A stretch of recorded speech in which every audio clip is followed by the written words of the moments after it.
ఆ కారణాల వల్ల ఆ పని చేస్తూ ఉంటుంది, దానికి నష్టపోతూ ఉంటుంది.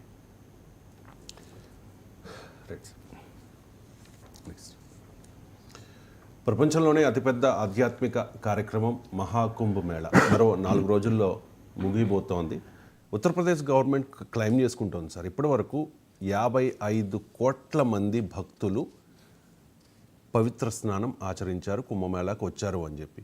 కానీ జనస్వరాజ్ పార్టీ అధినేత ప్రశాంత్ కిషోర్ అబ్జెక్ట్ చేస్తూ ఉన్నారు సార్. యూపీ గవర్నమెంట్ కావాలని చెప్పి ఎగ్జాగరేట్ చేస్తోంది అని చెప్పి. ఈ నెంబర్ చూస్తే మీకేమనిపిస్తుంది సార్? నిజంగా ఎగ్జాగరేషన్ లాంటి ఇక్కడ హైదరాబాద్లో కూర్చొని మహాకుంభలో ఎంతమంది స్నానాలు చేశారని నేను ఎట్లా అంచనా వేయగలను? అది దేనికైనా ఒక ప్రాతిపదిక ఉండాలి. సో దానికి అంచనా వేసే సామర్థ్యం నాకు లేదు, వేయాల్సిన అవసరం కూడా నాకు లేదు. 55 కోట్లకు కాదు, ప్రోగ్రామ్ అయ్యే వరకు 60 కోట్లు అవుతుంది అని కూడా అంటున్నారు. సో ఒకటి, మహాకుంభలో 60 కోట్ల మంది స్నానాలు చేశారా, 45 చేశారా, ఇట్ మేక్స్ నో డిఫరెన్స్ అని అంటాను. ఎందుకంటే it's not a number game, అదే క్రికెట్ మ్యాచ్ కాదు. అదేమైనా క్రికెట్ మ్యాచ్ అయితే నువ్వు ఎన్ని రన్స్ కొట్టావు అన్నది కీలకమవుతుంది. అదేం ఎలక్షన్ మ్యాచ్ కాదు, ఎన్ని ఓట్లు వచ్చాయన్నది కీలకమవుతుంది. ఇది ఒక పవిత్రమైన ధార్మిక ఆధ్యాత్మిక కార్యక్రమం. అందులో 40 కోట్లు వచ్చినా అది గొప్పగా జరిగినట్టే, 60 కోట్లు వచ్చినా గొప్ప జరిగినట్టే. అందువల్ల ఈ పంచాయతీ అనవసర పంచాయతీ అంటాను. ఎందుకంటే 40 కోట్ల 60 కోట్ల how does it make difference?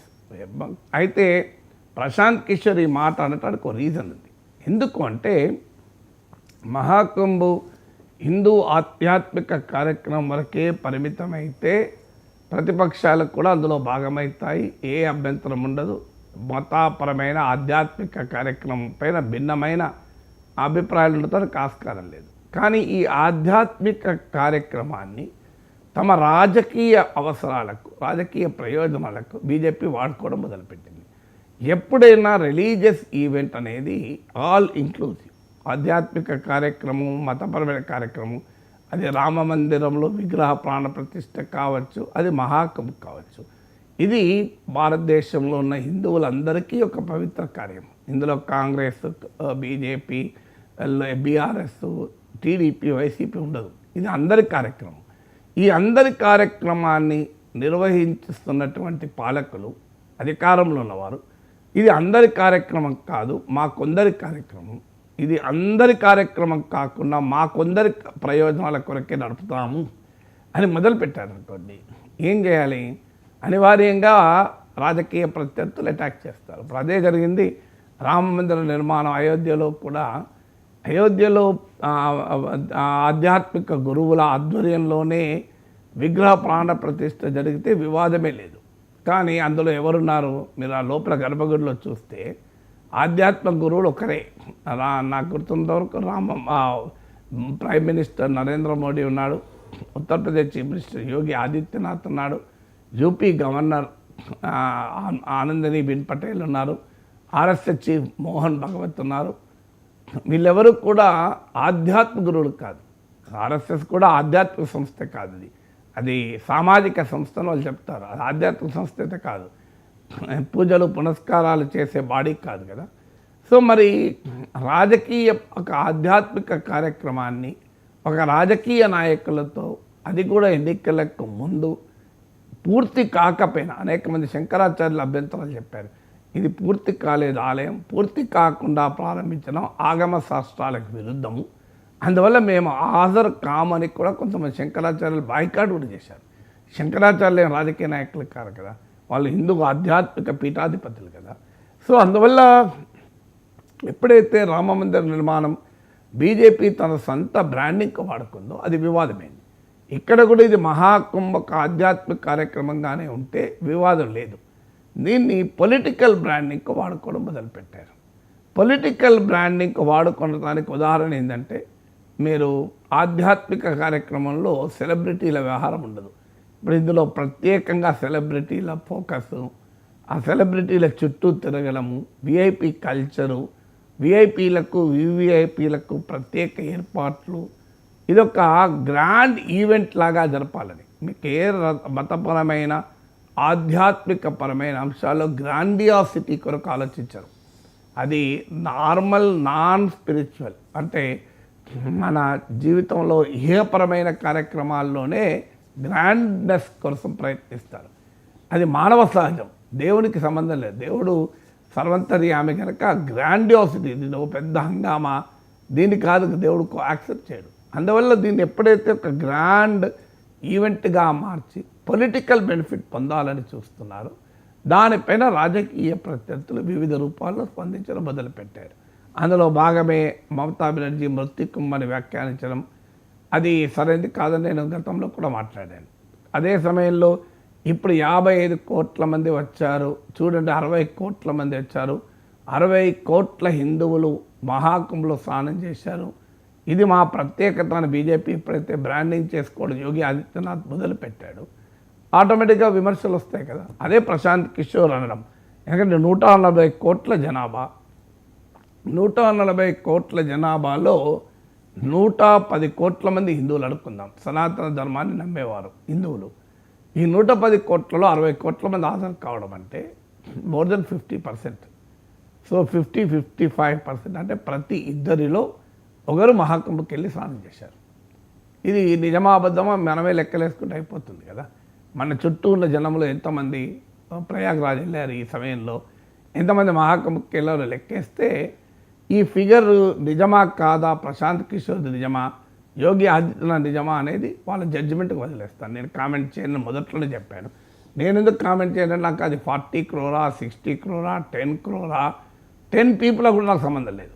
ఎందుకంటే 10 మంది వచ్చిన అది ఆధ్యాత్మిక కార్యక్రమానికి వచ్చిన జనాన్ని బట్టి దాని ప్రాశస్త్యం ఉండదు, వచ్చే ప్రజల సంఖ్యను బట్టి ప్రాశస్త్యము హిందూ ధర్మం అంగీకరించదు. హిందూ ధర్మము భక్త కన్నప్ప బంగారాన్ని ఇవ్వలే, శివునికి బంగారాన్ని ఇవ్వలే. అందువల్ల హిందూ ధర్మములో ఈ హంగామాల వల్లనే దేవుడు దగ్గరికి తీసుకుంటాడంటే హంగామాతో కాదు. మనకు భాగవతం కూడా చెప్పింది ఏంటి, భక్తితో మాత్రమే. ప్రహ్లాదుడు ఏ హంగామా చేశాడు, ప్రహ్లాదుడు ఒక నిర్మలమైన భక్తితో దేవుణ్ణి కొలిచాడు కనుక నరసింహస్వామి ప్రత్యక్షమయ్యాడు కదా. అంటే నిర్మలమైన మనస్సుతో దేవుణ్ణి ప్రార్థించిన ప్రతి సందర్భంలోనూ దేవుడు కాపాడాడు. ద్రౌపది నిస్సహాయ స్థితిలో శ్రీకృష్ణుని ప్రార్థిస్తే శ్రీకృష్ణుడు చామని కాపాడాడు. అందువల్ల హిందూ ధర్మంలో ఈ జనసంఖ్యను బట్టి అది గొప్పతనం ఉండదు. అది చాలామంది పొరపాటున జనసంఖ్యను బట్టి దేవుణ్ణి ఎంత అందంగా తీర్చిదిద్దామని బట్టి, దేవుడికి ఎంత పీతాంబరాలు కట్టావా, లేక ఈ బంగారం నగలేసావా, దీన్ని బట్టి ఆధ్యాత్మిక కార్యక్రమ ప్రత్యేకత ఉండదు. ఆధ్యాత్మిక కార్యక్రమ ప్రత్యేకత జనసంఖ్యను బట్టి కాదు, జనాలకు ఇచ్చిన సందేశాన్ని బట్టి ఉంటుంది. అందువల్ల నాకు అది 5 కోట్లు వచ్చారా, 10 కోట్లు వచ్చారా, 60 కోట్లు వచ్చారా, అసలు 10 మందే వచ్చారా అనేది నాలాంటి వాడికి అది అప్రస్తుతం. కానీ చర్చ వచ్చింది కనుక ప్రశాంత్ కిషోర్ ఇలా ఎందుకు అనాల్సి వచ్చింది అంటే, దీన్ని ఒక పొలిటికల్ ఈవెంట్గా మార్చి చూడు 60 కోట్ల మంది వచ్చారు, ఇది మా గొప్పతనం, హిందువులకు మేమే రక్షకులము అని బీజేపీ ఎప్పుడైతే ఓట్ల కొరకు ప్రయత్నం చేస్తుందో బీజేపీ ప్రత్యర్థులు ఎత్తి చెప్తున్నారు. అయ్యా 60 కోట్లు అంటే ఎంతమంది, 140 కోట్ల జనాభా ఉంటే అందులో 110 కోట్లు, నిన్న చూశాను నేను ప్రశాంత్ కిషోర్ టైమ్స్లో నవికా కుమార్కి ఇచ్చిన ఇంటర్వ్యూలో అన్నాడు, 110 కోట్ల మంది హిందూ ధర్మాన్ని నమ్మేవాళ్ళు ఉంటే, సనాతన ధర్మం నమ్మేవాళ్ళు ఉంటే 110 కోట్లలో నిన్న పుట్టిన శిశువు ఉంటాడు, 90 ఏళ్ళ వృద్ధుడు ఉంటారు, వీళ్ళైతే పోలేరు కదా. మరి ఇందులో అయినా కూడా ప్రతి ఇద్దరిలో ఒకరు పోయి ఉండాలి. సింపుల్గా మన చుట్టూ ఉన్న వాళ్ళలో ఎంతమంది వెళ్ళారు అని ఒక్కసారి ఆలోచిస్తే ఆ ఫిగర్ గురించి ప్రశాంత్ కిషోర్ ఏమన్నాడు, యోగి ఆదిత్యనాథ్ ఏమన్నారు, మీరేమనుకుంటారు అనేది తేలిపోతుంది. లేదా నాలాగా ఈ నెంబర్తో సంబంధం లేదు అంటే పంచాయతీ లేదు, నెంబర్ సంబంధము యోగి ఆదిత్యనాథ్ అన్నది కరెక్టే కాదు అని ఎవరైనా ఆలోచించదలుచుకుంటే ఈ సింపుల్ లాజిక్ వేసుకోవాలి. మరి ప్రతి ఇద్దరిలో ఒకరు మహాకుంభ వెళ్ళారా, నా ఇంటి చుట్టూ నా బంధువులు నా ఫ్రెండ్స్లో ఎంతమంది వెళ్ళారు, మా ఆఫీస్లో 150 మంది స్టాఫ్ సార్, 2 వెళ్ళారు సార్. అందుకే నేను ఆ లెక్కలోకి వెళ్ళడం లేదు. నేను అందుకే అంటున్నా కదా, ఆ లెక్కలోకి వెళ్ళడం నాకు ఆసక్తి లేదంటున్నాను. ఆ లెక్క కావాలనుకున్న వాళ్ళకి సూత్రం చెప్తున్నాను అంతే. I'm only telling the formula for those who want to count the number. అదే మీరు చెప్పేదాని ప్రకారం అది ఎగ్జాగరేట్ చేసినట్టు నేను అనడం లేదు ఆ మాట. నేను ఆ నెంబర్సే పట్టించుకోనట్టు. నేను అనేది ఏంటంటే అది హిందూ ధర్మం ఒప్పుకోదు అంటున్నా. హిందూ ధర్మంలో 50 కోట్లు 60 కోట్లు నెంబర్తో కాదు. మీకు హిందూ ధర్మం అలా అయితే మీకు హిందూ ఆలయాలు చౌరస్తాలు ఉండాలి, జనం బాగా ఉండే చోట. హిందూ ఆలయాలు చౌరస్తాలు ఉండవు, చూడండి మీరు. ఎక్కడుంటే గుట్టపైన కొండపైన అడవిలో ఉంటాయి. మరి పాపులిజమే అయితే చౌరస్తాలు ఉంటారు, ఎక్కువ మంది ఉంటారు కదా. అక్కడ ఎక్కువ మంది ఉండే చోట ఆలయాలు ఉండవు మీకు. మీరు హిందూ ఆలయాలు గుహలల్లా మీరు గమనించారు ఎక్కడున్నాయి. సో ఎక్కువ మంది వెళ్ళే జనంలో ఉంటారా? మీకు బాంబే సెంటర్లో పెట్టారా? మానస ఎక్కడుంది మీకు హిందూ దేవాలయాలు? చూడండి మీరు. విశాఖపట్నం జగదంబ సెంటర్లో పెట్టారా? విజయవాడ బీ సెంటర్ రోడ్లో ఉందా? హైదరాబాద్లో మీకు హ్యాబిట్స్లో కోటిలో ఉంటుందా? ఆలయాలు అనేది ఎక్కడుంది? చిలుకూరు ఆలయం మీకు. అందువల్ల హిందూ ధర్మమే ఈ పాపులిజాన్ని యాక్సెప్ట్ చేయదు. హిందూ ధర్మము పాపులిజాన్ని ఒప్పుకోదు. ఆర్గనైజ్డ్ రిలీజన్ కాదు. హిందూ రిలీజన్ ఇది హైలీ డీసెంట్రలైజ్డ్ రిలీజన్. నువ్వు ఇంట్లో కూర్చొని దేవుని విగ్రహం పెట్టుకొని, ఈవెన్ దేవుని విగ్రహం కూడా పెట్టకుండా నువ్వు ప్రశాంతంగా కళ్ళు మూసుకొని ఓం నమో నమ శివాయ, ఓం నమో నారాయణాయ అనుకుంటే నీ పుణ్యమస్తు హిందూ ధర్మం చెప్తుంది. ఆఖరికి నీవు పెద్ద పెద్ద విగ్రహాలు కూడా అవసరం లేదు. పసుపుతో ఒక చిన్న గణపతి విగ్రహం చేసి ఒక శుక్లాంబరధరం విష్ణు అని చేతులు జోడించి మొక్కితే పుణ్యమస్తని చెప్తారు. మనసులో గాయత్రి మంత్రాన్ని చెప్పించుకున్న ఓం భూర్భువః స్వాహ తస్సవితుర్వరేణ్యం భర్గో దేవస్య ధీమహి ధియో యో నః ప్రచోదయాత్ ఓం శాంతి ఓం శాంతి ఓం శాంతి అంటే పుణ్యమస్తది. ఇదే హిందూ ధర్మం చెప్పేది.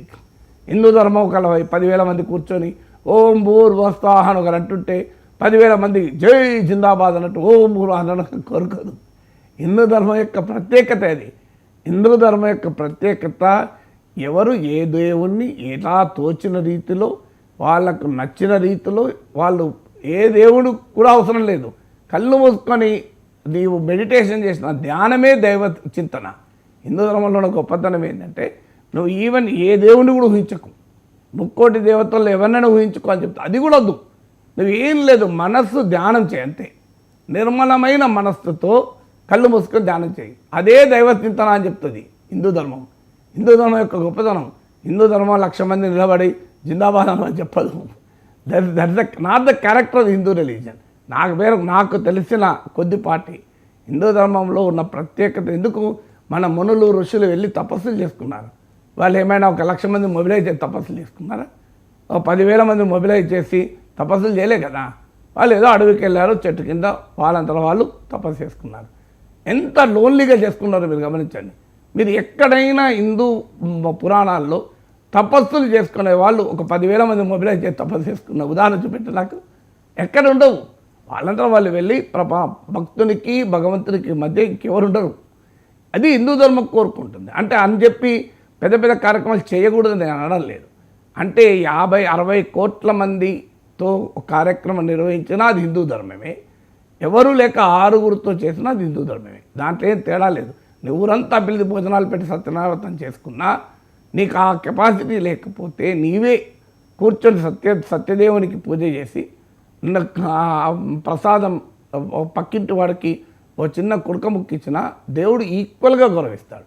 అదే నీకు కెపాసిటీ ఉంది, ఓ 10,000 మంది పిలువు, సత్యనారాయణ వ్రతం చేసుకొని 1000 మంది భోజనం పెట్టు, దేవుడికి సంతోషపడతాడు.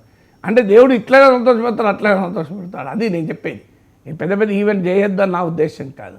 పెద్ద పెద్ద ఈవెంట్ చేస్తేనే దేవుడు ప్రత్యేకంగా కరుణిస్తాడని నిజం కాదు. మీరు ఎవరైనా చూడండి, సత్యనారాయణ స్వామి వ్రతానికి ఉండే కథలు చదవండి, మీరు ఎక్కడ ఉండదు. నీవు హడావుడితో చేసినా, ఏమీ హడావుడు లేకుండా చేసినా, పేదవాడు చేసినా, ఒక మహారాజు గొప్పగా దేవునికి సేవలు చేసినా దేవుడిచ్చే ఫలితములో నిర్మలత్వాన్ని చూస్తాడు తప్ప ఇంకేది చూడడు. భగవంతుడు ఫలితం ఇవ్వడానికి కారణం ఎంత మనస్సు పెట్టి, ఎంత నిర్మలంగా, ఎంత నిస్వార్థంగా, ఎంత దైవచింతనలో ఎంత పవిత్రత ఉందనే చూస్తారు. ఈ పోటీతత్వం చూడరు. అందువల్ల ఆ డిబేట్ అనవసరం అంటున్నాను నేను. 50 కోట్ల 60 కోట్ల అని.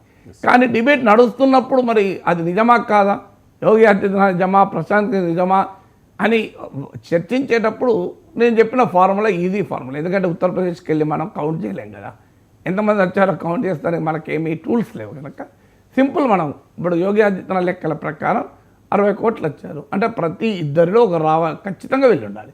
వెళ్ళారా లేదో ఎవరిది వాళ్ళు లెక్కలేసుకుంటే సరిపోతుంది కదా అనేది నేను. ఏక్నాథ్ షిండే మహారాష్ట్ర రాజకీయాల్లో ఒక సంచలనం. శివసేన పార్టీని రెడ్డుగా చీల్చేసి భారతీయ జనతా పార్టీ సపోర్ట్తో సీఎం అయ్యారు. ఇప్పుడు డిప్యూటీ సీఎంగా ఉన్నారు.